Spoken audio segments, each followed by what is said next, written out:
right. Welcome back, everybody, to the Hockey Toolkit. I'm Trevor DiCarlo. I'm Andrew Trimble. I think we need do we need like a big intro, like a new like a lasers and like spotlights.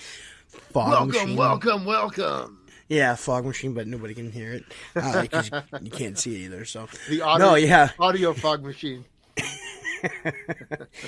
yeah, no, we probably should. But yeah, this is episode number 4 in our series so far of 1,000. So of you in the future who are listening, thank you for listening to all those. But yeah, so how you been?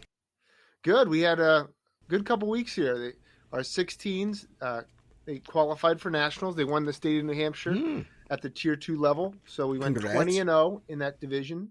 We beat the Northern Cyclones in the finals. So that was great. And then in the 3 games right before our Thanksgiving break, our junior teams won all 3 games this past weekend. We beat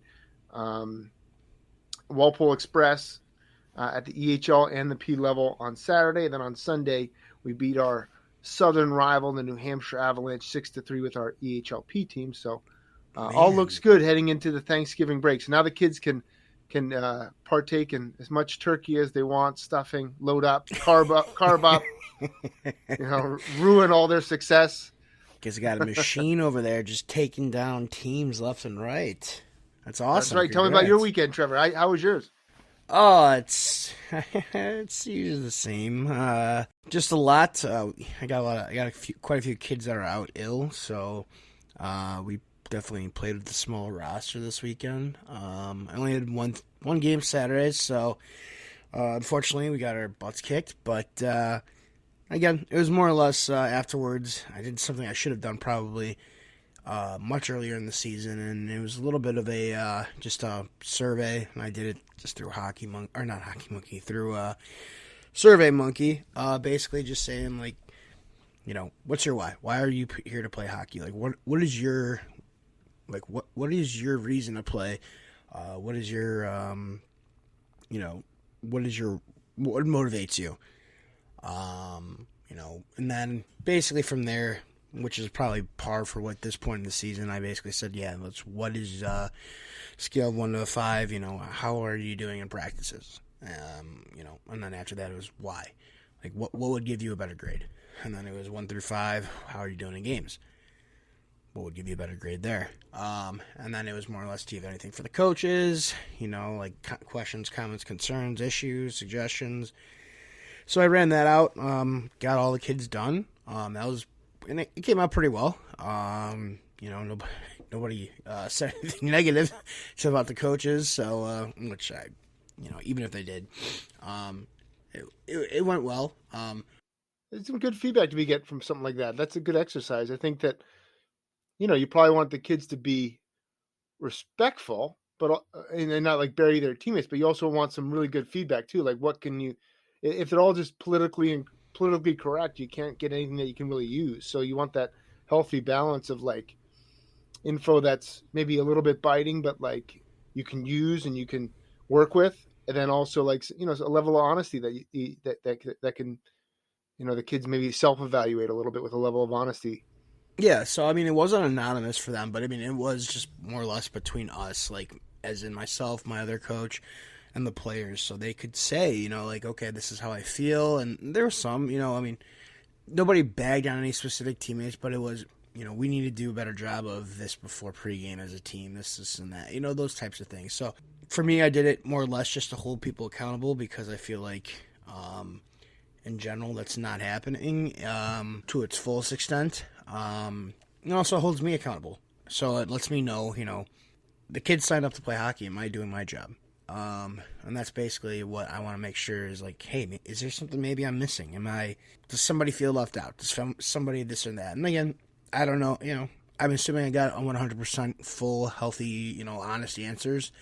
There was nothing in there that I would think kind of set them up for that. But I told them, like, hey, tell me, just be completely brutally honest, and with whatever you've got, thought-wise. So far, I thought it went pretty well. So I got that back.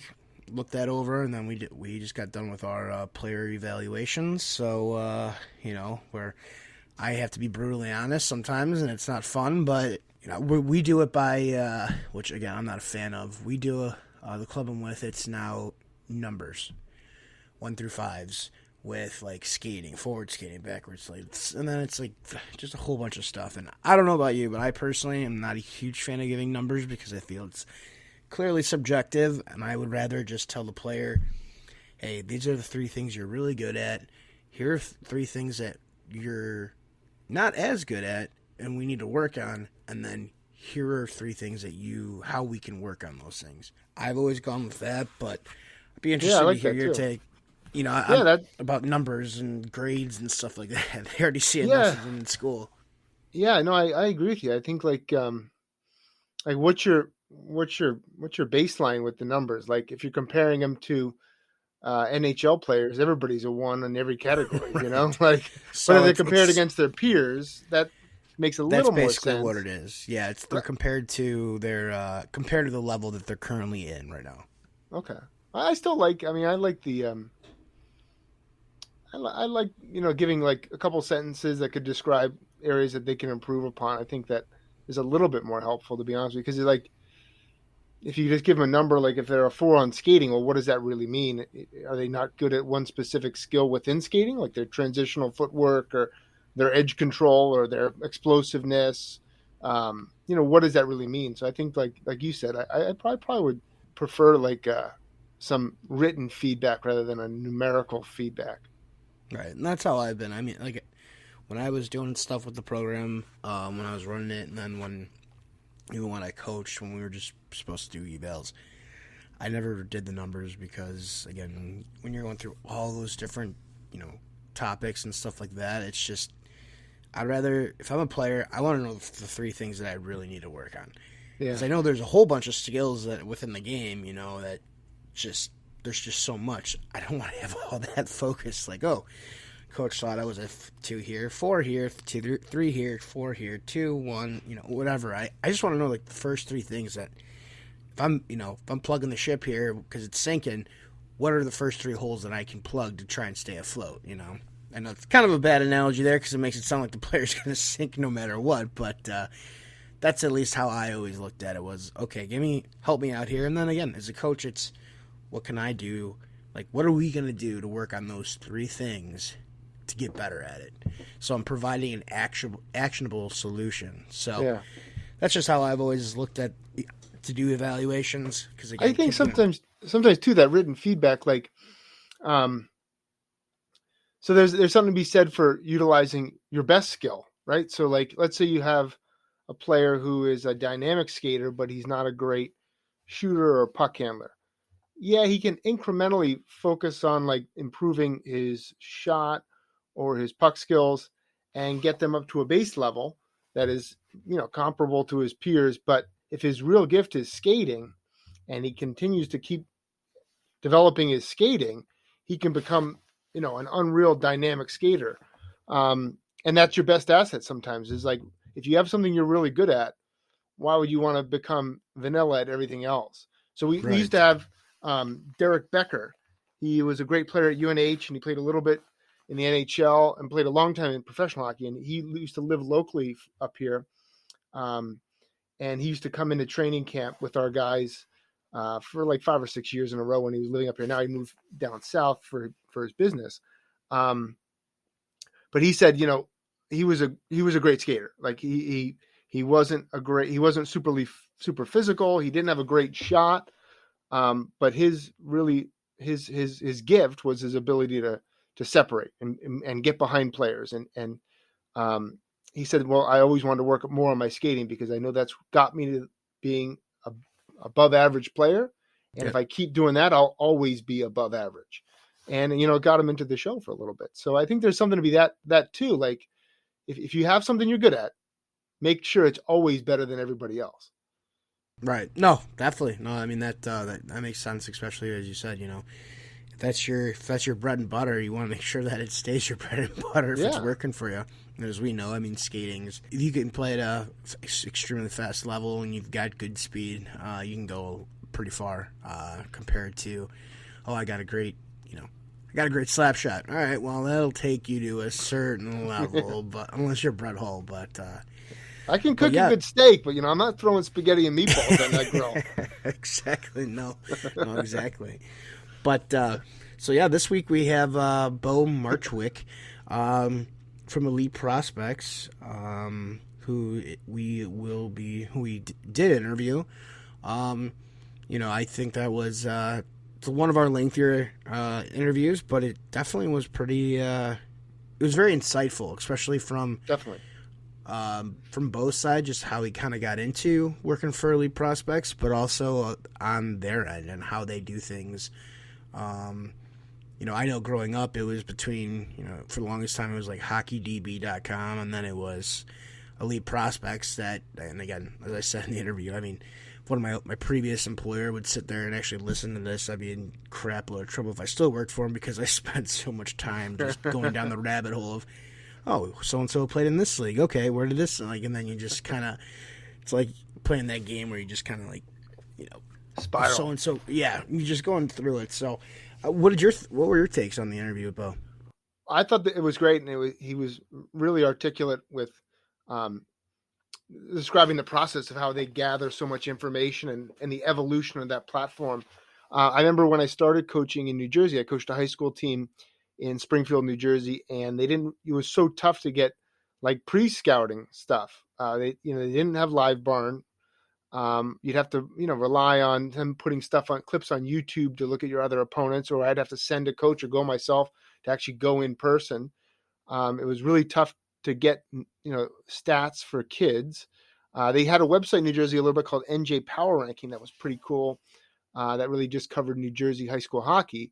But the game changed when you had stuff like Elite Prospects come out, and you could gather so much information from every player all across the world. And then, 2-3 years ago when COVID hit, oh my gosh, that really changed the game. We have so many websites like back in the day, you had Be Recruited.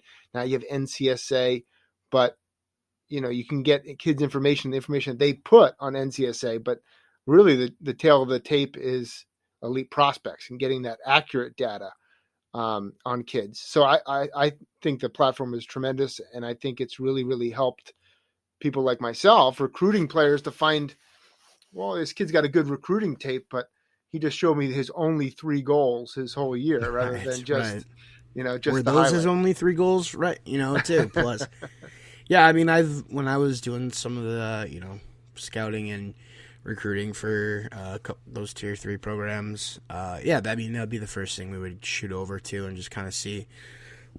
First of all, you look to see who the connections are. I mean, for us, if we're trying to pull a kid, we just say, okay, does he know anybody, or did he play for anybody that maybe we've had in the past, or play with anybody that was on the team before, or we've got a good rapport with, or is he maybe it's somebody we're even going after right now? So that was always a thing we used to, kind of do.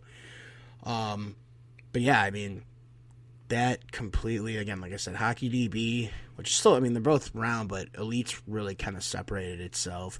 Yeah. Especially with how more up to date and how quicker those, I mean, the stats are live throughout the whole season. It used to be even before, at like the lower junior levels, like it used to be, like, oh, you just have to wait till the end of the season. Now, I mean, they're raking right away. Yeah, so for sure. I mean, again, I use it all the time. I really liked what Beau, what he had to say, and kind of like taught us all about at least his story and his side and how it all works. Yeah. Now, how did you tell me about how you know Beau and how you got to meet him? So actually, Beau, at the time, if you're listening 1,000 years from now, there's this thing called Twitter. No, no, I'm just kidding. It's still there right now.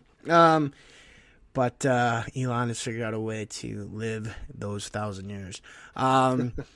So basically, I kind of just through Twitter itself. It was back when I was writing for TGHP. Just kind of one of those people that popped up in my feed. Like, oh, other people you follow this or that. And I think I don't remember if it was me asking him questions about something or him asking me about, like, hey, do you have any rosters? Like, no idea who to contact. But we just kind of mutual following through there, and I've kind of watched his evolution a little bit of working with elite prospects, and like I say in the interview, um, he's done a lot for girls hockey. So that was very cool to see, like just how much he's done. And I would even go like, I would see sometimes, before they would show you, oh, so and so said this, and he'd be like asking somebody like, oh, hey, did you guys have like a roster from this year? And it would be like a you know, again, it's Minneapolis or Minnesota, so there's tons of schools out there for hockey, but it'd be a girls program. So I thought that was really cool. I mean, here's a guy who's just on his own free time, because at that time he was still doing it for free, like just trying to hunt down all this information. So that's how I found Beau, through there. And then ever since, I actually did a interview with him when I was trying to do a different podcast. And him and I think, as you will see, this one went about 45 minutes-ish. That one that I did with him was like an hour and a half. So it was, yeah. So he definitely, he's got the gift of the gab. But, but it was great. It was fun. So, I mean, and there's even more stuff in that one that, it was more more like just coming up through it all. But I really liked, was interesting was that he just didn't play hockey growing up. Guy in Minnesota didn't play hockey, and just how big he is into it now. So, that's how, basically, long story short, that's how I met Beau. So it's cool. He's been a fun follow, and I really enjoy. Like I said, I've had conversations with him on the side here and there, and just over the course of the platform. So yeah, it's worked out pretty well. Awesome. We want to go to the interview now? Yeah, let's plug it in right here.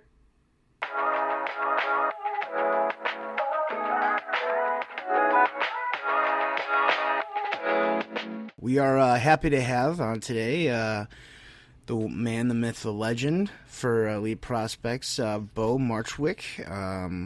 Beau, how you doing today? Or this evening? I'm doing good.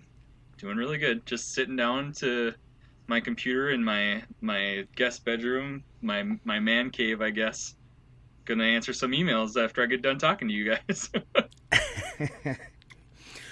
For those of you who don't know, which I don't know how you can't, but Beau knows hockey. He's actually one of the go ahead. What is your specific job title with Elite Prospects? Oh man, I think I'm premium support, Elite Prospects Premium Support, I think, is my technical title, I guess. I've been a volunteer with Elite Prospects, or I was a volunteer with Elite Prospects since like 2014, 2015. Honestly, it was in November, I think, so I'm coming up on an anniversary here, I guess. But about 2 years ago, I started part-time answering their premium emails on top of all of the other crazy stuff I do. What? So I mean, to kind of backtrack before we actually really get into the nitty gritty. You said you lived in your Stillwater, correct? Stillwater, Minnesota. Yep, that's where you grew. Born and raised in Minnesota. I'm from Owatonna, which is south of the Twin Cities, and lived all over. I went to school in Minnesota State, Mankato, and now my wife is from Stillwater, and we moved here probably about 2 years ago. So there you go. What? Now, growing up, you were not a hockey player, right? I mean, you weren't really even a big hockey fan, correct? Yeah, that's pretty much correct. I'm from Owatonna is a wrestling town, so like our big winter sport was wrestling. But in high school I played baseball, football, and basketball, I guess, like for my freshman year, and then I quit basketball and I was looking for something to do in the winter, and a bunch of my baseball buddies in high school, this is back in like 2002, I guess. A bunch of my baseball buddies played hockey, and so I started managing the hockey team in Owatonna and hanging out with all of those friends. And I guess honestly, probably about 2000. That was my. I graduated in 04, so probably like 2003, 2004 was the first time I ever even put on skates. But the Minnesota Wild came back to town, I think, in 2000, and so so I really didn't get into like the North Stars or anything like that. But I definitely got into the Minnesota Wild after I, was pretty close friends with a lot of hockey players. And I think I saw the Gophers. I went to the XL Energy Center when the Gophers beat Maine in overtime for the national championship, and that was an amazing feeling and experience. And I credit that game as the game that really got me hooked on hockey, I guess. But at that point, I was kind of past, you know, hey, I'm going to play now. So yeah, I guess, and maybe that's why I'm still such a big fan of it. I guess is because I did come to it late, and it's not tired. It's still, I'm still finding new things to do or finding out new things every day, basically. I know. I'll speak for myself, but after doing hockey full time for a little while, I know that it was like coming home and like, oh, hey, I'm gonna watch the Blackhawks. Just felt like a slog because it's like you're bringing your homework or your work home with you, and you're just Sure. like, is there anything else I can be doing? But My wife gets like furiously mad at me because all like we'll have these showcase weekends where like or we'll have like I'll do a summer tournament and it'll be 8 games in like 3 or 4 days, and then I'm like usually fishing around for like a Devils game to watch when I get home. it's like there's other things going on in the world, buddy. You can do some other Right. stuff. You can pick up a hobby. I'm not into needlecraft or any Yeah. Yeah. I'm My not my into like wife. that. Yeah, my wife. She humors me, I think, most of the time. I tell people now too that I'm so much of a hockey fan that the NHL isn't enough hockey for me, basically. So like I'll tell her random, junior hockey information, and she's like, okay, yeah, that's great, honey. That's cool. And then every once in a while she'll pull out like oh, he was drafted in the second round or whatever. I'm like, good job, sweetie, nice. I'm proud It's of you. it's kind of it's like embarrassing sometimes. Like It you'll get in is. these conversations with people and they're like, "Oh, so what do you like do?" Like I have no like I have very few like male friends that I hang out with. I'm Yeah. disclosing a lot of information here. I go to the rink, I drive home, I hang out with my kids, but then like what are your Hmm. hobbies? It's like I watch TV, I go to the rink, and I coach hockey. I take my kids to hockey. That's about it. Yeah, honestly, Elite Prospects is my hobby, and it was my hobby.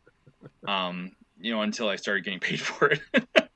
And really that's all thanks to premium because I mean, you guys don't even have to ask me questions. I'll just tell you all about it. Like I we mean, we hey, you're better at doing segues than I am. So we basically I mean, I've been with Elite Prospects for what, almost 7 or 8 years now, I think. And like when I first started, we were a lot smaller, I would say. And we had a general email that was posted on like the front page where anybody who's anybody could just send us a contact request basically and send us a request. Well, about 3 or 4 years ago or something, that was a little bit too much. We started getting just thousands of requests all the time, and so we kind of realized like, hey, people like our website. That's awesome. Like they like what we're doing. They really like us. But we couldn't keep up with it. And so we were kind of, our customer service was going down, I guess, because there were just too many people that wanted to do it. And so and all of our revenue is ad based. Like just, you come to our website, there's an advertisement. That's how we make money off of you. Cause we gotta pay for the servers to host almost 1 million people, like we got to pay for the right. the space online on the cloud. And so yeah, all of that was ad based. And then yeah, once we were just getting inundated with emails, we started premium. And so now to send us an email, you have to pay a little bit of money, heaven forbid. And it's not too much. I think it's $9 a month, or like a $99 for a year or something like that is like the standard price. And yeah, we still get thousands, like hundreds and thousands of emails, but we now have a steady revenue, and we can pay some of the people that were volunteers like myself to answer those emails. And we've been able to pay for social media people now, and now we have Rinkside too, so we write Yep. articles and stuff like that. And just this year we started our Cup series, our EP Cup series. So now we've got that going on.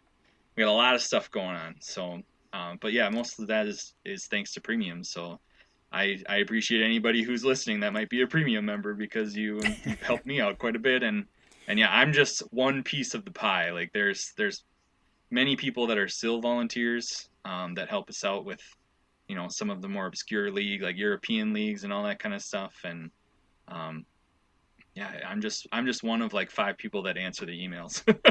And I'm also probably one of the people that's dumb enough to be public about it, because I talk about it on Twitter, and people find me and then they ask me to help them. So that it doesn't bother me too much. But that was one of the things people are like, you might not want to tell people where you work, because you're gonna get the crazies will come out and you'll hear some interesting stuff. But yeah, I want to So, touch Beau, on that. We want to touch on that. Or go ahead. Go ahead, Trim. Go ahead. Oh, so I think Bo, I think the site is a tremendous service. I think it's really opened doors for a lot of kids who, maybe at a certain level that they played at, at the level that I coach and recruit for, I may not have been interested in because of the level they played at.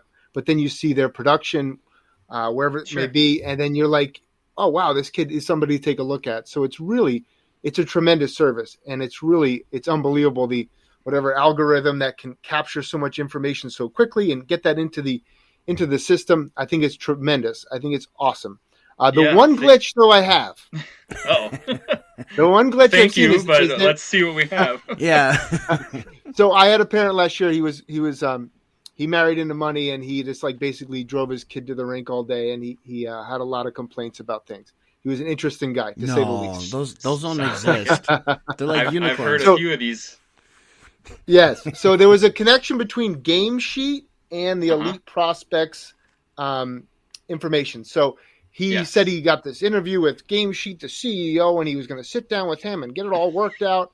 Well, it's still the same glitch. We're existing in a year later, so I'm sure that fell on pretty Oh, deaf what ears. one But is it? Is the GAA not calculating correctly, or is yeah, so yeah? I guess you input the information, like a kid scores on Game Sheet, and that gets Uh-huh. uploaded to their respective state website, but then it can't be put into the Elite Prospects website unless you do it manually, which then screws up the information on the game totals on the state website. So Huh. those kind of this is a broad-based question, but Sure. those kind of questions, when you have those kind of glitches, how do you guys address those internal problems with the Elite Prospects website? Yeah, so I mean, one of the other benefits is we've been able to hire some IT people that help us out, with glitches just like that, and a lot of it is gathering statistics from different sources like Game Sheet or Point Streak. I guess used to be a really popular one. Sports Engine, like Hockey Shift, I think is another one, and so we've got different. We've got different tools that will grab stats from those database. They're not data. Those like sources. Here, we'll call them sources. And usually we can set those up to grab that data every night at like 1 a.m. or 2 a.m. or something like that. We'll automatically get that information. But sometimes things break. So I think like with the EHL, actually right now there is a issue with Game Sheet specifically. And I don't think it's EHL, but it's like the THF, I think. Is that the Tier 1 Hockey Federation or something like that? It was Where the issue. The issue I had in question was it was one of the youth hockey leagues we were okay. operating out here on the East Coast. So that's what it was from. Yeah. I got you. But basically the Game Sheet was calculating their GAA for goals against, off of a 45-minute game, but they were playing 51-minute games. And so all of their GAAs were actually correct on Elite Prospects, because we were able to manipulate it around to basically take their minutes played, and then we were able to figure it out basically. But it didn't match what was on their Game Sheet, and so they would send us a message like, "Hey, my GAA is wrong." And it's like, actually, Game Sheet's wrong. We're right, but I digress. The other That's thing, amazing. actually, with the EHL is that when a kid got traded in the EHL, and I think it's still the case now, if a Yes. kid plays for more than one EHL team, our database will pull their most recent team, but the way it's set up on the EHL website is that it shows that all of their points are coming from the current team they play on. But the way that it's set up on our website is it will like show the points from their old team, and then it looks like they have twice the points basically almost.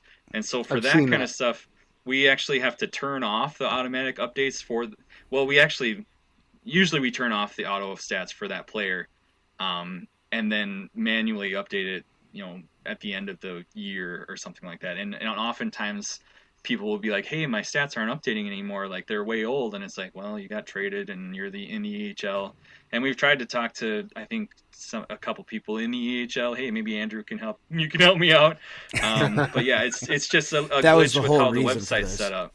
Yeah, yeah. Yeah. Actually, I'm here to We're drag actually- you.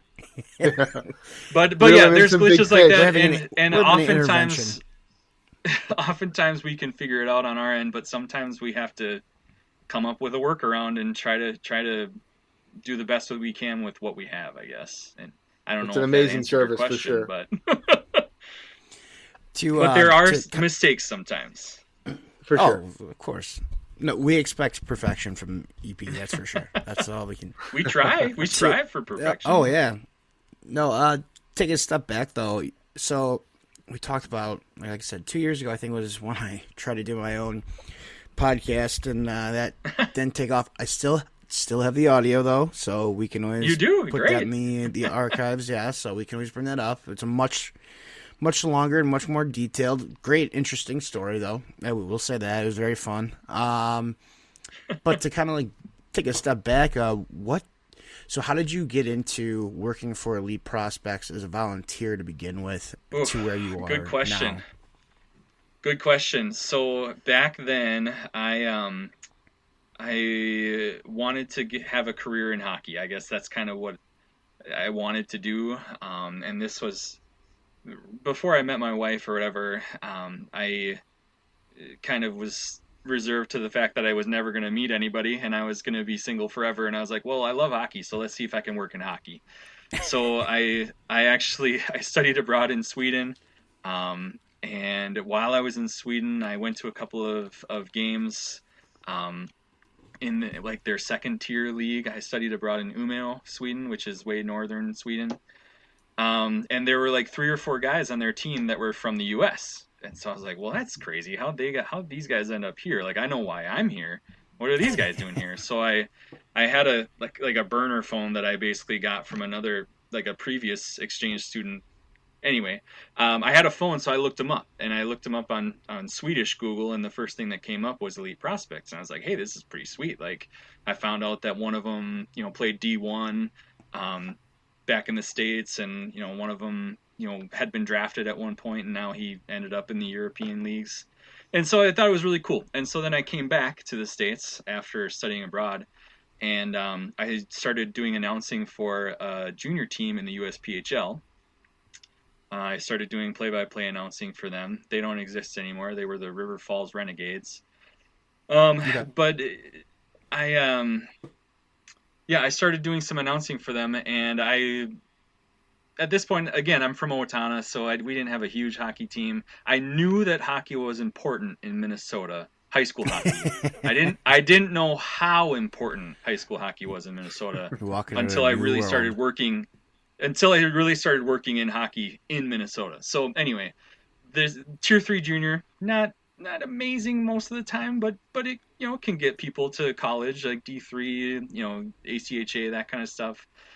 And a lot of these kids were cut from like their high school team, like they were maybe juniors or seniors that didn't make it on like to a really big association, and so they were looking for places to play. And I didn't know who any of them were. And so I tried to look, I went to my handy dandy, mobile phone and tried to look them up on Elite Prospects. And I noticed that their Elite, like some of them didn't have an Elite Prospects page. Some of them had one, but it was like, 3 or 4 weeks out of date. And so me being who I am, I just, I sent a DM, I sent a tweet to Elite Prospects saying, hey, my name is Beau. I work for, River Falls Renegades in the, USPHL. I noticed your stats are out of date by a couple like weeks. Can I help? I think that's literally about what the tweet said. And Uh-oh. in like 2 or 3 days, I had a login.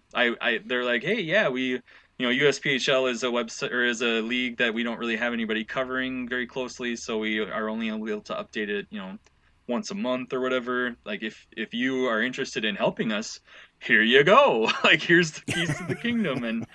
And I had never looked back since, really, to be honest. I spent the rest of that season updating USPHL stats, um, mostly just like my team and my division or whatever. Because back then it was all manual. Everything was manual. Like literally, Wow. I would go to the River Falls page. I would start at number one on the roster, and I would enter in like 4 goals, two assists, like 10 pims, Oh tap. man. Like I would do it for everybody. Then I would update that team, and then I'd be like, well, now I got to update the Rum River Mallards or whatever, or the the Forest Lake Lakers or something like that. So it was all manual, and it took a lot of time. And so it literally took me a lot of my downtime just to update one league, one division of one league. Thank God, the next season is when we started doing automatic stats updates. So then I like to tell people it's kind of like Ron Popeil. You set it and forget it. Like some people that are listening to this probably don't even know what that means. But anyway, I'm guessing you guys might. Is you at the beginning of the season, you get the roster and you get all the players, and you can kind of what you do is you match them all up with the elite prospects player to like the stats line, and then the computer Okay. remembers like, okay, this elite prospects player belongs to this line of data, and then every night at 1 o'clock it runs and it updates. Like if a change was made, it makes the change on elite prospects, and it always matches. It's beautiful. The only thing that you have to do is you have to kind of babysit it, because what happens sometimes is the season will start and so is injured. Like they broke their hand on the 4th of July or something like that, being a dumbass and playing with fireworks or something. And so they weren't able to start the season, but they were able to start in game 5. Well, I set up this automatic update in game 1. And so this line of data, this guy all of a sudden that plays in game 5 didn't exist. And so Elite Prospect says, "Whoa, this guy, he wasn't there before. You got to do something about it." And like I can set it up to send me an email if it's a higher profile league that I want to keep an eye on, or I can just every once in a while I'll go back and I'll say, "Hey, let's look at all these teams for the USPHL. Oh, 3 teams are out of compliance, or 3 teams are red." So you click on that team, you mash that one player up, and then everything turns green and everything's happy again. So that's That's that's kind of fantastic. what I do there. But yeah, that's basically how I got involved with Elite Prospects. Is I sent him a tweet, and then I started doing Minnesota high school hockey updates, and then I started doing all sorts of stuff. So I could talk about that for all night. But yeah. Now the one. I think, Bo, that's really fantastic. Like that story, because like, um, there's so many opportunities in hockey kids don't know about. Yeah. They think that the only avenue in hockey is that they have to play in the NHL or play professional hockey, but the market and the world of hockey is so greatly changed in the last 15 years, where you can get into coaching, recruiting, scouting, you can get into Oh training and yeah. development, you can get into the back office stuff in leagues, you can get into Mm-hmm. broadcasting, you can get into um, technology. I mean, I still think that Instat Productions is probably run by a Russian troll farm out in like they're mapping out kids when they step on the ice. I'm not sure about that Instat software, but if you had any advice to give to a kid who's in that position that you were in 10 years ago, what would that Sure. advice be? Oh man. Yeah. I mean, like you said, there's a lot of opportunity, and really, it's. I mean, I'll be honest. I guess I'm kind of privileged that I was able to volunteer with Elite Prospects as long as I did before they started paying me. I mean, I had a pretty decent job, and so literally all of this was my hobby, like I said. So when I got home, once upon a time, I might have sat in front of the Xbox and played Halo 2 or something like that, which is the game that I used to play. But now I got home from work, and I just logged on and started updating stuff, and really kind of leverage the brand, I guess. So I was able to use that to kind of get to know people, grow my network and stuff like that. Which is how I met a lot of people like Trevor and and others. Um, but really, I think it's cool nowadays because you can get to know a lot of people online, and really, I think hockey is a much smaller, and maybe it's true for other sports too, but just because I'm involved in hockey so much, it's a lot smaller community than you think. And the interesting thing is, because so many people get promoted within organizations or whatever, and they don't go outside very often, which can be looked at as a downside. A coach that a high school coach that I met like 3 or 4 years ago that was clearly driven, and like, hey, this coach was reaching out to me to update their team at a high school level. Well, lo and behold, 4 years later, all of a sudden that guy's a USHL GM, or he's Hmm. like all of a sudden this person's the director of scouting for one of the top tier one hockey leagues in the US. And it's or there's actually quite a few that are like, all of a sudden I have people that I know from like 4 or 5 years ago that are Division One assistant coaches or something crazy like that. And so it's like, don't I guess one of my best advices I would give to anybody like that is don't burn any bridges, and like lean on your network, because if you really like this in 3 or 4 years, is if you were good to those people, they'll remember you, and all of a sudden you'll have an in with USHL or a Division One team, or like something like that. So that's Great probably the advice. best advice I could give. No, for sure. One thing I do really respect that you've done, especially in the past, is with women's hockey, where you've gone through, especially on the girls' high school side, you've asked for a lot Yeah, of information to keep their stats relevant. And because I mean, as we all know, it's there, but it's not as yeah, publicized as the boys is. And depending on I mean, I think women's hockey is just as fun to watch as men's hockey, especially Olympic time, which is not trying to say, oh, just that's not just the best part, but I mean, obviously, when you're watching U.S. and it's Canada battle it out, yeah. it's awesome. I mean, that's a heated rivalry right there. Oh, for sure. So one It's thing the I've best always rivalry in hockey, in my opinion. yeah, and so I mean, one of the things that I've always appreciated is that you've gone out, and I mean, I remember when you were a couple years ago when you were really first starting out, and you were just hitting anybody up on Twitter, even just blasting it out, saying, "Hey, I'm looking for stats from this year for this girls' team, this Yeah, and that," and like out there, you're like the only person, not the well, probably what I saw was looking for this type of information. So I think that's kudos for you yeah. for doing that. It's cool. Well, I mean, I literally just told you guys how small hockey is.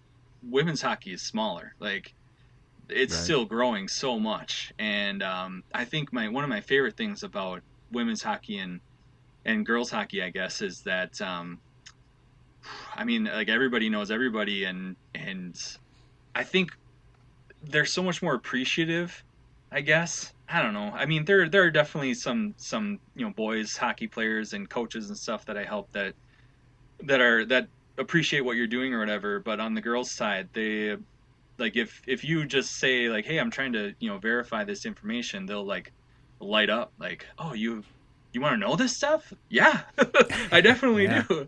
And I think one of the interesting things about what I do, I guess, with elite prospects is, I guess I haven't really told you guys, like, so I did USPHL, then I did boys and girls high school, and now I still do Minnesota hockey updates on elite prospects. That's like my zone that I try to stay in most of the time. But then I also do like women's in North America. So I don't do as much in Canada, mostly US, but that covers a lot of things. So Okay. like there's PHF, there's the PWHPA, and then there's Division One women's hockey, three, and it kind of goes on down. But really, I take care of a lot of all of that, and so I actually I got Elite Prospects is partnered with the PHF this year. They actually started that, I think, at the very end of last season. It's So we awesome. have a partnership with them where we gave all their players free Elite Prospects Premium for a year for the 22-23 season.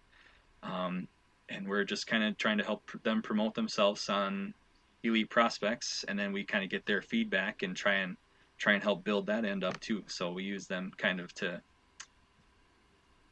help us get better, I guess, to be honest, and to help grow our women's coverage as well, because a lot of them are also coaches in the women's side, and so they're also able to update their players' information and that kind of stuff. That's But that was pretty fantastic. cool. That was one of the first things I ever partnerships I ever kind of set up. So, but yeah, I do a lot of stuff with women's and girls hockey, and I think it's growing big time, like really a lot right now. So, I mean, I think we're gonna probably see a women's junior league here before you know it, I would think. And a lot of what we do is prospect stuff. So we try to cover people before they get to, you know, the NHL, I guess, or before they get to the PHF or whatever on the girls' side. And and that's really growing quite a bit. And I mean, the reason I started doing girls stuff with Elite Prospects is because our girls coverage wasn't great. I mean, I remember even 2 years ago, I would be updating Division One, like incoming rosters for Division One girls hockey, and there would be girls that are Division One caliber girls that we didn't even have in the database until they got to Division One college hockey. And that Wow. really, I was like, you got to be kidding me. I mean, most of the time on the boys' side, even a D3 boys player has like 3 or 4 years of data before they get to college, you know? They got the And might so, stats and yeah, and the so pre-learn to it's, skate. that kind of is the was the I don't know, whatever got me going, I guess, to really try and up our girls coverage is like I don't know, I didn't think that was acceptable. You got to be kidding me. These girls, they got to be on here.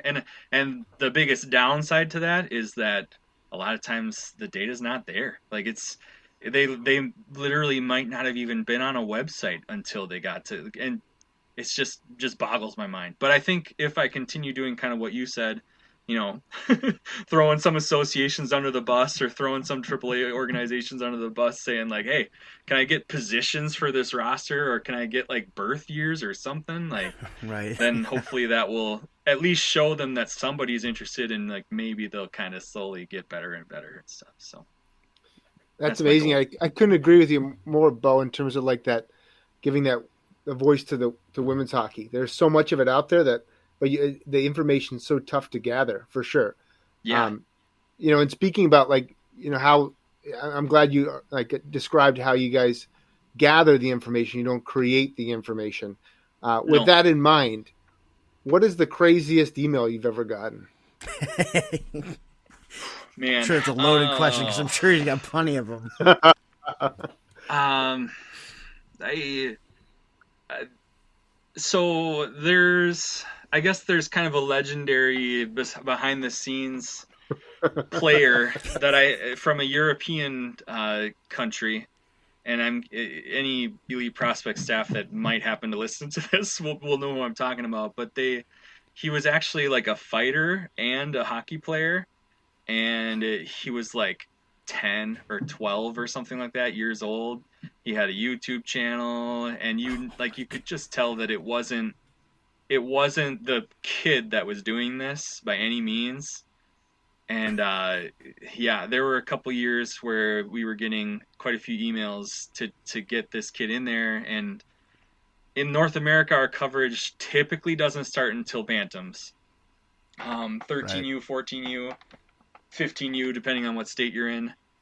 But I mean, we have a couple exceptions for that, but in Europe, I feel like it's about the same. It's usually about 14, 15 when we start covering kids. And so like we had to tell this person like, "Hey, you're not old enough to be on here yet." And we kept getting messages back saying like, "You guys are going to regret not having us on your database," and all sorts of Oh stuff. my So gosh. that was like on the crazy spectrum. That was probably the craziest email I've ever gotten, or multiple emails we've gotten.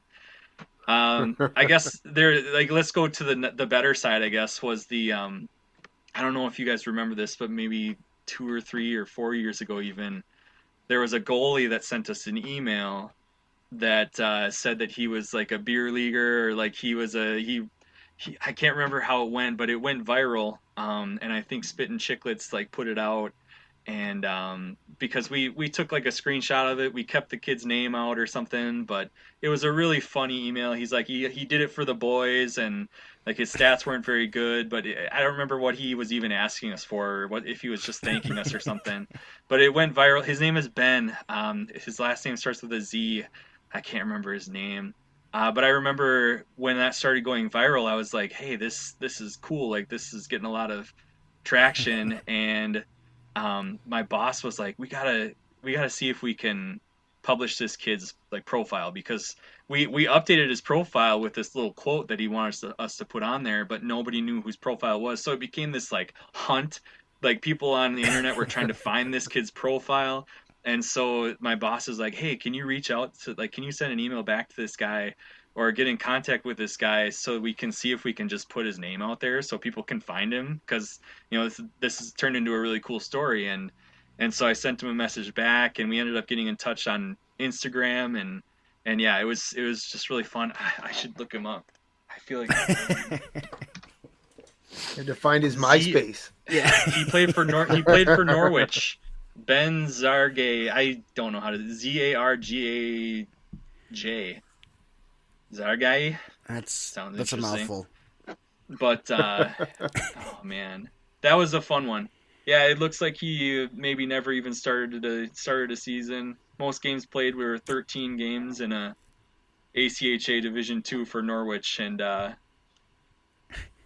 it says mediocre career, but loves the boys and the boys love him, or something like that. I don't know. He sounds like It was hockey's fun. version of Caleb Presley. Yeah.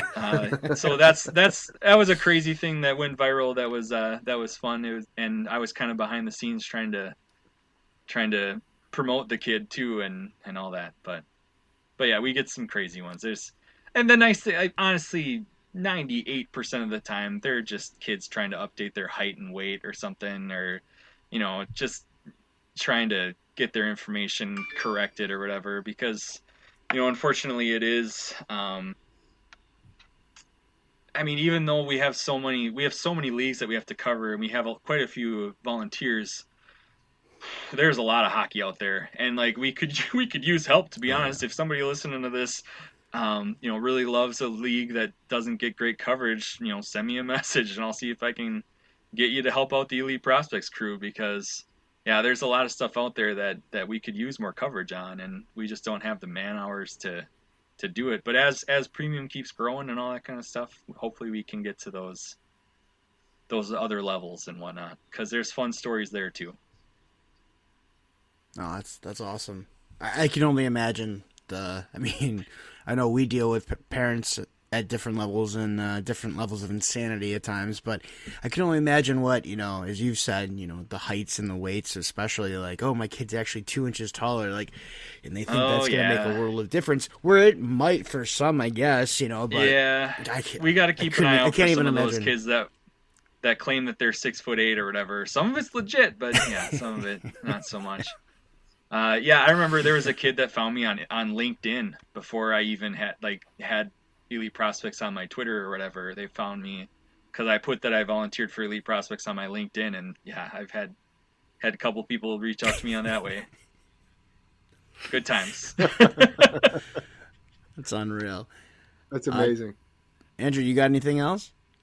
No, this has been awesome, Beau. This is really enlightening. Like the back office. I've never put a face to a name or a face to a website, so this is great.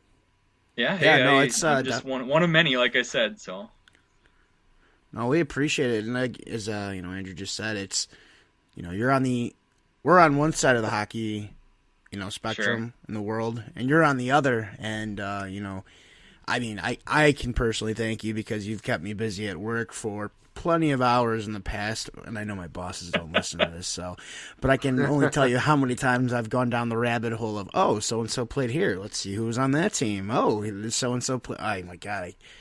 We're the ultimate, like, bosses. The people pony up to the bar, and they're like, oh, yeah, I played with so-and-so. Yeah, let's check your Elite Prospects or whatever. Yeah, it's funny. Actually, okay, one last random small story. So I didn't have a TikTok. I ended up having to get TikTok because Elite Prospects was trending on TikTok because girls were using Elite Prospects to look up the height of the boy, like the hockey kid they were going to go on a date with or something like that, and saying like, nah man, like I'll pass on that, you're only 5'8" or something like that, like check your Elite Prospects. And oh god, I don't need to go on TikTok ever again, because that was something else.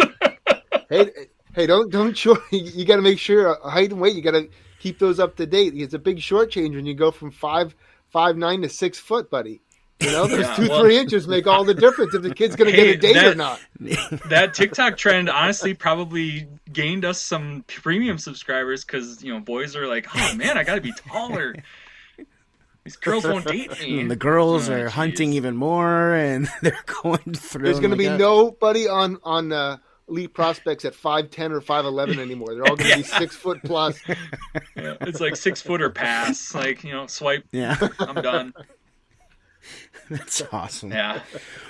Well, Beau, no, we appreciate you coming on, taking some time out of your busy life for sure. Because, like you said, I do know that this is, you know, not your main job, but something you love, you're passionate about, and we do appreciate you, you know, sharing, at least opening a little bit of the, you know, the book there and showing us a little bit more of what goes on. So, thank you very much for your time. We look forward to. We'd love to have you on again at some point and discuss a little bit more, maybe in detail stories. There's more. There's more stories in here somewhere, I'm sure. But I appreciate you guys having me on, and you know, anybody that wants to talk to me, I'm always on Twitter. So that's all I was about to say. Do you want to just put out what your the best way to reach you is, if anyone has any questions, comments, concerns? It's Twitter. Yeah. I mean, I'm at Beau Knows Hockey. And Beau is spelled Beau. It's a play on the old Beau Knows, if you remember Bo Jackson or whatever. But yeah, Beau Knows Hockey. And I have an Instagram, but I rarely check it. I honestly have Instagram because I do a lot of women's hockey and girls hockey coverage. That's where they do a lot of their commitments and stuff like that. So on Instagram, I think I'm at Beau Knows Hockey, but I've got underscores. So it's at Beau _ hockey. So someone took the other one. I guess you can find me on LinkedIn too if you want to. Like those kids did. we won't go that. But yeah, too mostly far. Twitter. So yeah, you'll find me there. I'm on there all the time. Well, Beau, thanks for your time. We appreciate it, and look forward to talking to you again. Hopefully, it won't be another couple of years. It'll be shorter in between. That'd be great. Thanks, Beau.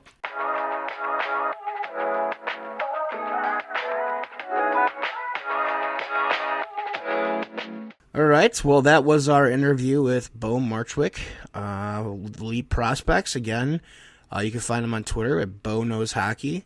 Definitely a great follow for any and all hockey fans or coaches, players alike. So yeah, any other thoughts before we jump away to a different segment?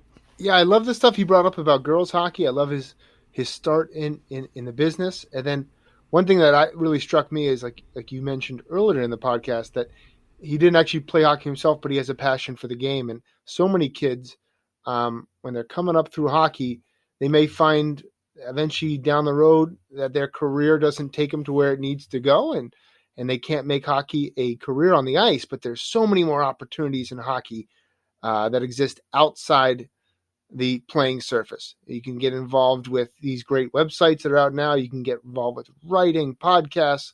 You can get involved with coaching and player development, with management, with being an athletic trainer, being a broadcaster. I mean, there are so many things and avenues where you can keep the game alive and grow the game. And I think Beau is a great example of that. No, definitely. I was kind of surprised you didn't say a referee there, but I don't know if I want to be a referee nowadays either. But yeah, no, definitely. With him and, you know, his lack of hockey playing experience, it's again, there's so much out there you can do, and you know, especially with the analytics side. And I know it's kind of a different part of the interview itself. This has nothing to do with it, but I found more and more that a lot of the people, like on, again, Twitter, that you follow, that do all the, you know, the by hand tracking of stats and stuff in the analytics community, a lot of them didn't play hockey, But so I mean, so that's another huge avenue right there, and one that's ever growing, if anything. So yeah, no, it definitely was great to hear because there's just so many different avenues to stay in the game, and I know that he's doing it as a part-time job now, but even if it's just a hobby, you're still in the game somehow. So yeah, that was fun.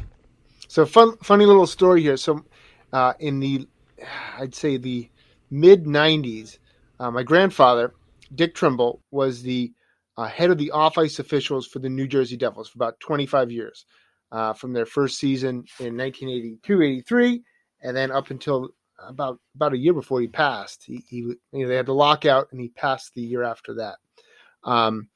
And they got trained as off-ice officials in the NHL in like 95, 96, right when they had that. Remember that the Fox network had that glowing puck? Yep.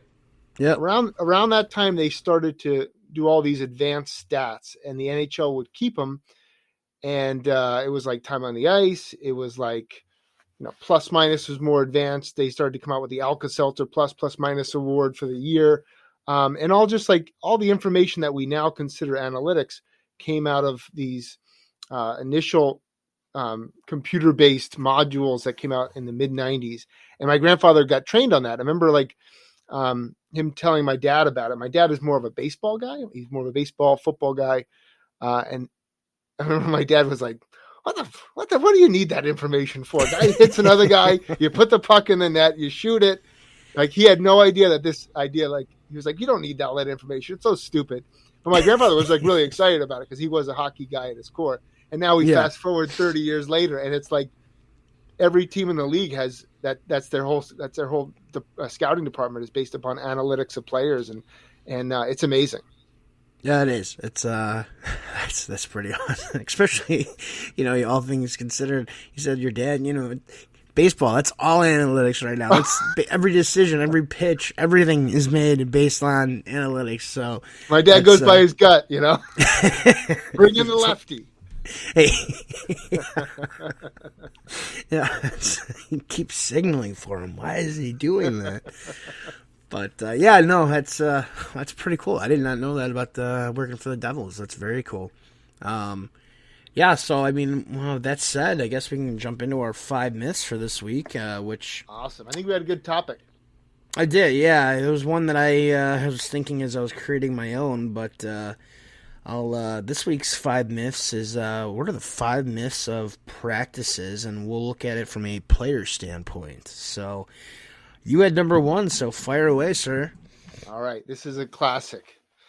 This affects everything from mites up to junior players. And I don't know, pro players really shouldn't affect them at a certain point, but it definitely affects junior players.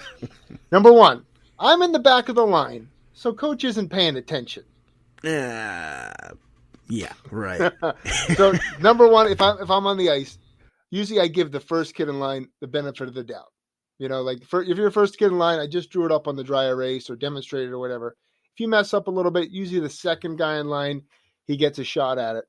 But if you're the 5th guy in line and you still screw up the drill, you're getting it the worst because you have no excuses. You've now watched people in front of you screw up. So if you're in the back of the line, you better be paying the most attention. Which never happens anyway.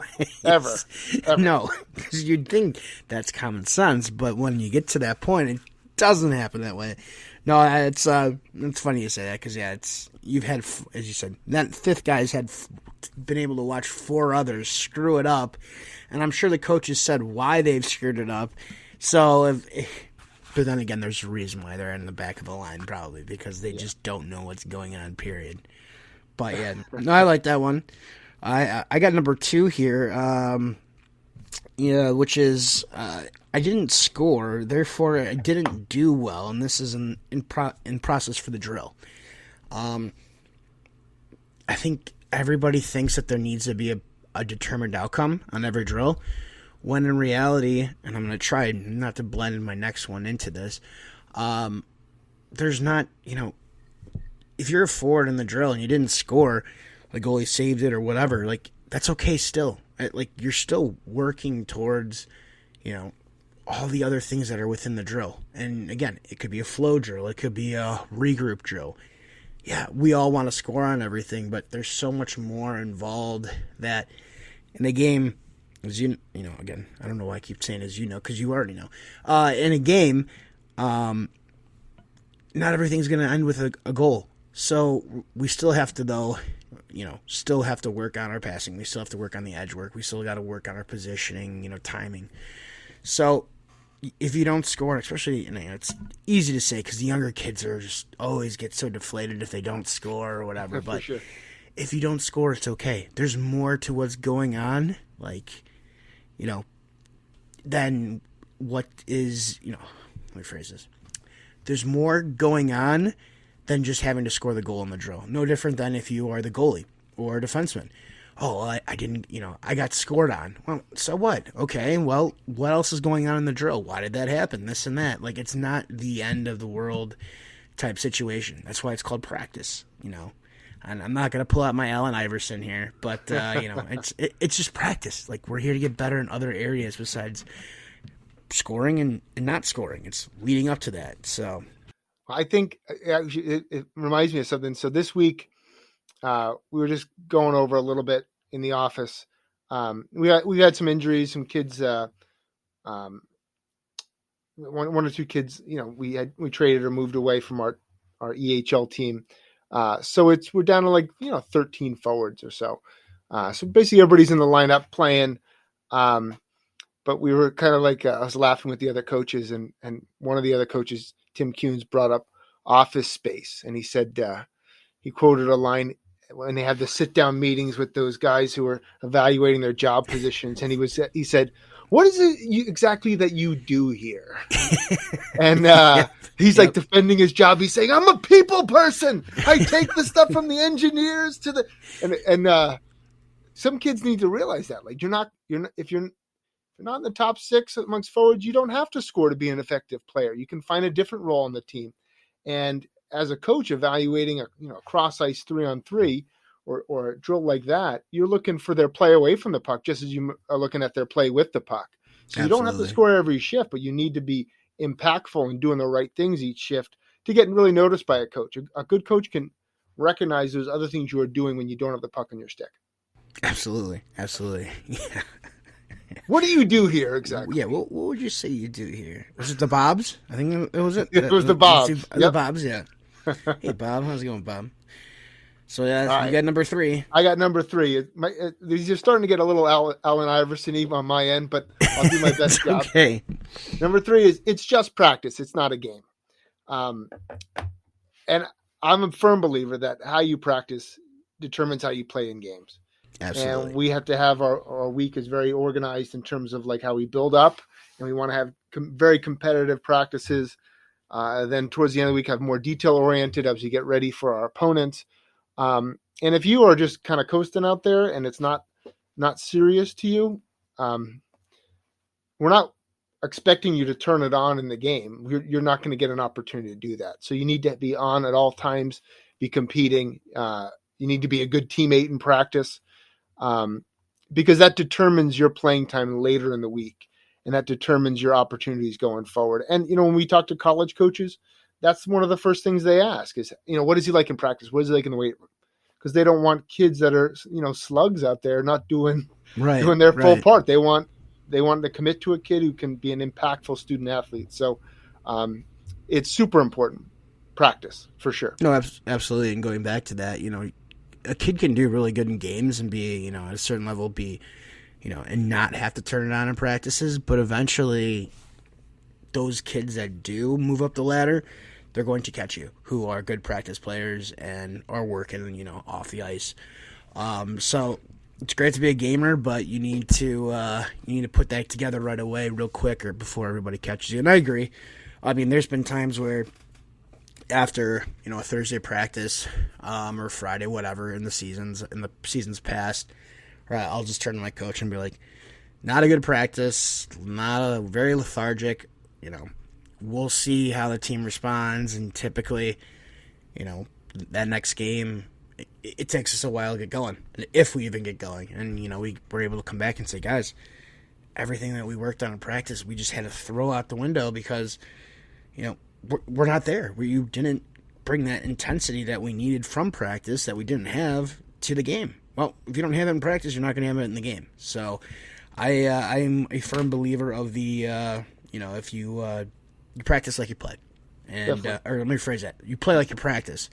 And if you don't practice hard or competitively, and again, there's time to have fun. There's time to goof around. But if you're not bringing it during the reps, it's just not going to transfer.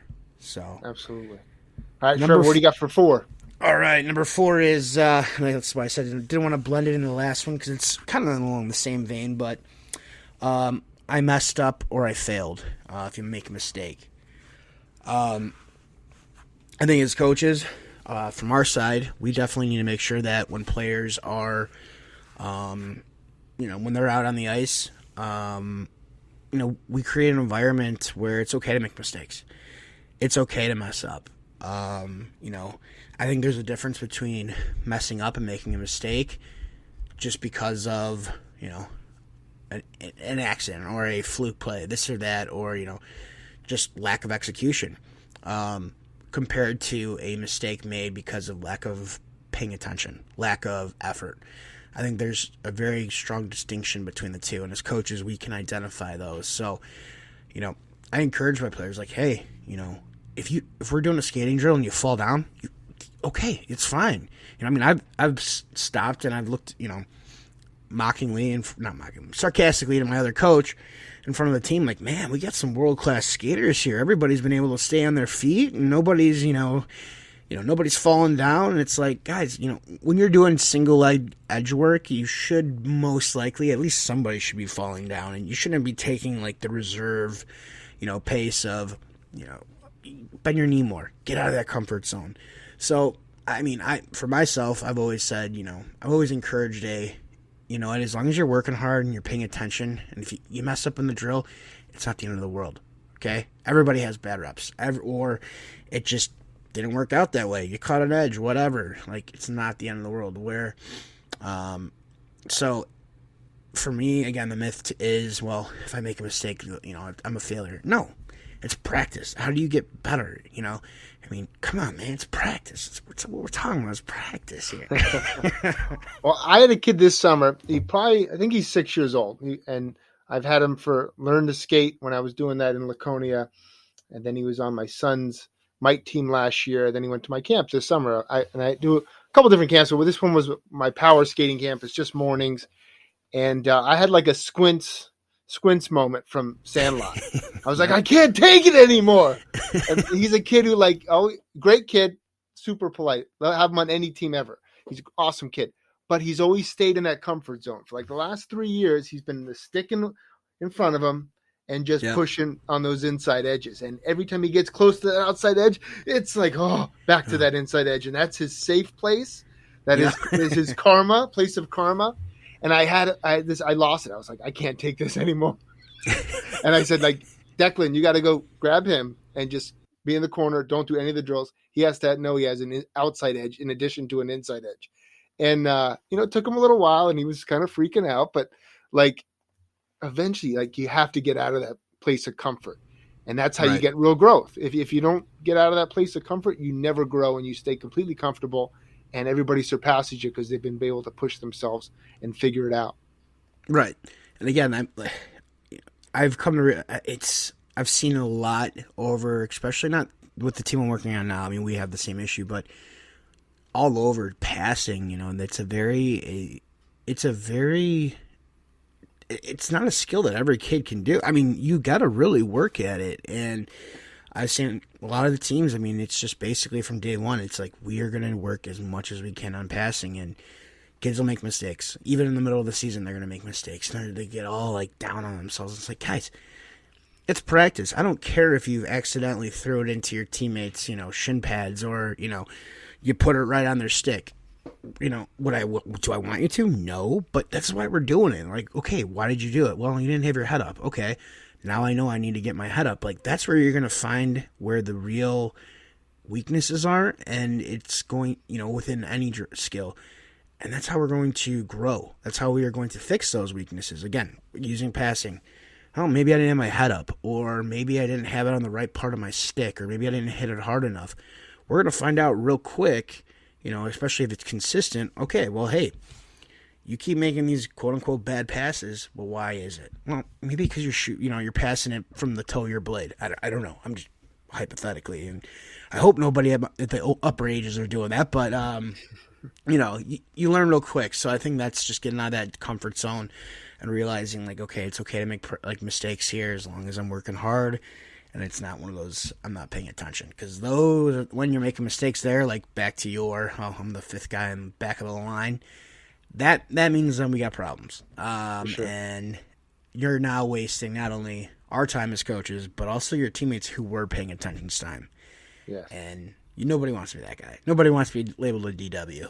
Well, I think always, like, obviously talent matters. I mean, like, that's the elephant in the room always with kids. Like, there's some kids who are just better than other kids, and there's some kids who are more athletically inclined for certain things than other kids.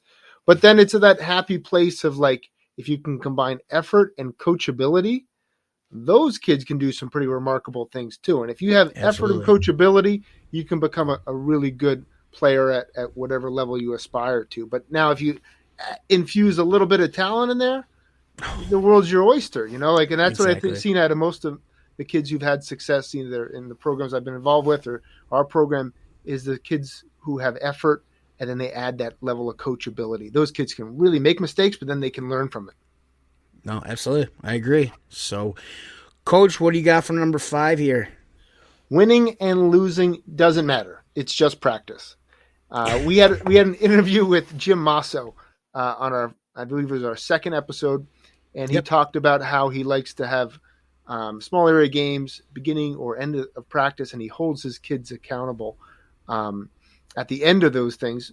And they either have to do sprints or a little skating at the end of practice. And that's mirrored in a lot of other programs. We do that certainly in our program.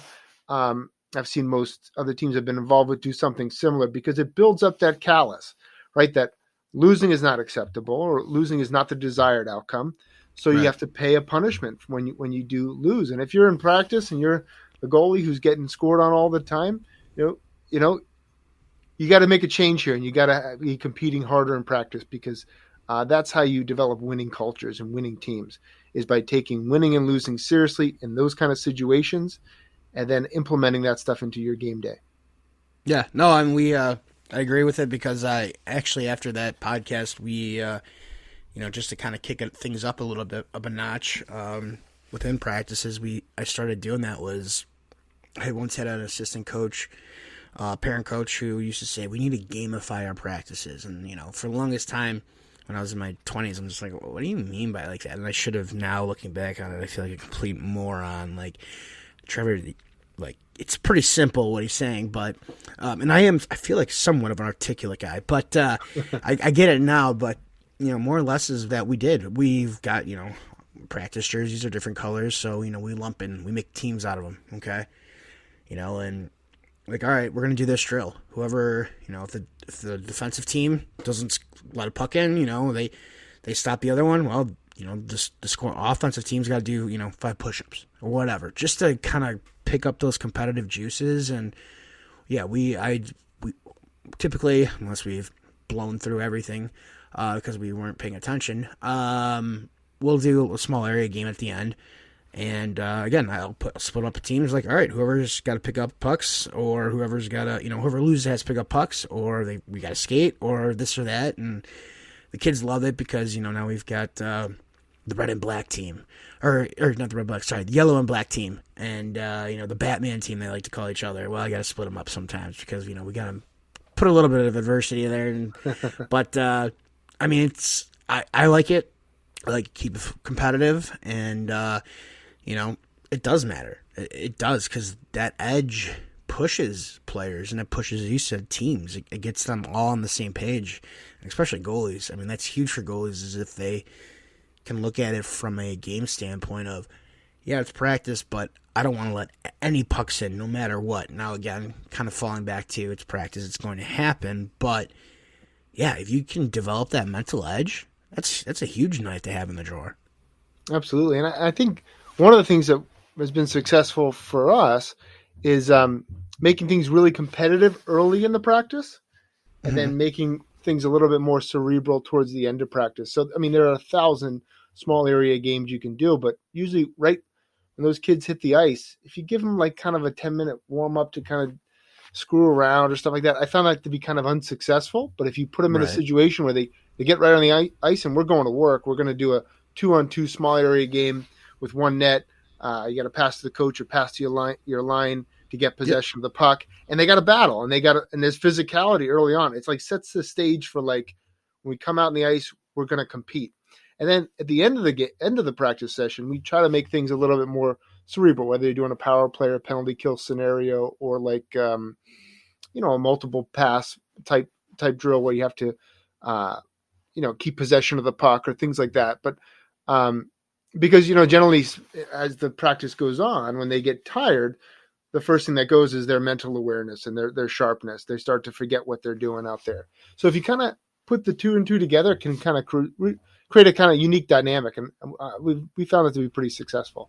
I like that. I might steal that now as a coach. So no, I probably will steal. I didn't invent it. I steal everything too. Well, that's the best coaches are the best thieves. That's whatever the saying is. But that's a fact. All right. Well, before we head off here, we'll add one more little tidbit with this coming the week. We are recording the week of Thanksgiving. What is Coach Trimble's favorite item for Thanksgiving? To quote somebody else, it's like picking your favorite kid. It's just, give me some cranberry, give me that turkey, give me stuffing. I love green bean casserole. It's like picking your favorite kid, Trevor. I'm not answering that question. I don't want to hurt anybody's feelings. No, yeah. Well, I don't have any kids out there that I know of, so I could probably pick. But if I'm gonna go with anything, it's definitely gotta be the stuffing. I mean, that's one of the only times of the year you really have it anyway. So I'll be that parent who's got that favorite kid, and the rest of them are all boarded up in their little in the closets and all that stuff. So that's where I'll go. But for those of you, I have one rule for Thanksgiving though. I don't drive. Yeah. I don't leave my town. I've tried that a couple times, and it hit traffic on the New Jersey Turnpike, and that's ended for me. So I just we go right to my brother-in-law's house, right in town here. Okay. And keep it nice and small. How about yourself? Where are you going? We all congregate at my grandmother's house. So what you got for us here in the Chicago area? All of us are really within I think 15 minutes of each other, nice. Except for I got family that are right on the border of Wisconsin, so they come down and we're not going driving anywhere. I don't think we've ever left further than going to grandma's for Thanksgiving. So, but I hear a lot about the Jersey Turnpike, but I've never been on it. So I think I'm gonna have to take a look next time I'm out there. Yeah, or not, maybe much. Not. No, you're not missing much. Everything I've heard is negative. So. They got good rest stops, though. That's what I hear. They're always named after a famous New Jerseyan. So it's the James Gandolfini rest area. There's the John Bon Jovi rest area. Nice. There's what's the one down in people ask me about that one. It's the Molly Pitcher rest area. All right. A little history, Revolutionary War. Yes, but, yes. Okay. If you get caught on that thing, you're screwed, man.